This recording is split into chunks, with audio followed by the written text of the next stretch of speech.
नमस्कार, आप देख रहे हैं एक ऐसी हॉरर स्टोरी जो फिल्म नहीं बल्कि रियल लाइफ केस पर बेस्ड है। फिल्म द कंजरिंग की कहानी साल 1971 की है। अमेरिका के रोड आइलैंड में रहने वाला पैरोलॉन परिवार रॉजर पैरोलॉन, उनकी पत्नी कैरोलिन और उनकी 5 बेटियां एक पुराने फार्म हाउस में रहने के लिए शिफ्ट होती है। घर बड़ा है, खुला है और सस्ता भी है। परिवार को लगता है कि उन्होंने सही फैसला लिया है। शुरुआत के कुछ दिन शांति से गुजरते हैं, लेकिन धीरे धीरे घर में अजीब घटनाएं शुरू हो जाती है। रात होते ही घड़ियां एक समय के बाद रुक जाती है। दरवाजे अपने आप खुलने लगते हैं। घर के अंदर किसी के चलने की आवाजें आने लगती है। परिवार इसे शुरुआत में घर का पुराना हॉर्न मानकर नजरअंदाज करते हैं। सबसे ज्यादा असर परिवार की माँ कैरोलिन पैरोलॉन पर पड़ता है। उसके शरीर पर अचानक नीले और काले निशान उभर आते हैं। वह नींद में अजीब व्यवहार करने लगती है। बच्चों को किसी अदृश्य शक्ति की मौजूदगी महसूस होने लगती है। एक बच्ची को लगता है कि कोई औरत उसे देख रही है। अब साफ हो जाता है कि मामला साधारण नहीं है। परिवार मदद के लिए संपर्क करता है प्रसिद्ध पैरानॉर्मल जांचकर्ता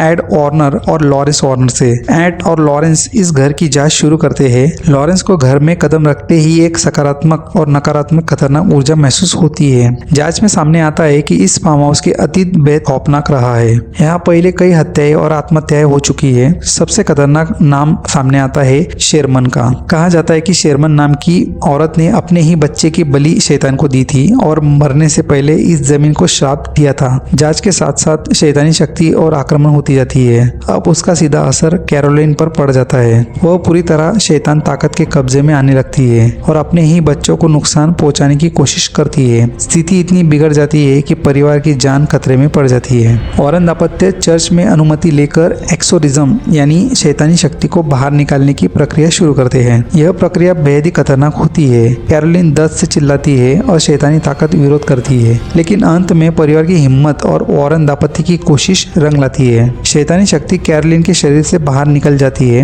एक्सोरिज्म के बाद घर की शांति लौट आती है। पैरोलॉन परिवार की सुरक्षित रहता है और उसे फार्म हाउस को छोड़ देता है। वॉरेन दाम्पत्य इस केस को अपने सबसे खतरनाक मामलों में से एक मानते हैं। द कंजरिंग एक सिर्फ हॉरर फिल्म नहीं है, बल्कि सच्ची घटना पर आधारित एक ऐसा अनुभव है जो डर का धीरे धीरे दिमाग में बैठ जाता है। यही वजह है कि आज भी यह फिल्म हॉरर सिनेमा की सबसे डरावनी फिल्मों में गिनी जाती है। Thanks for watching.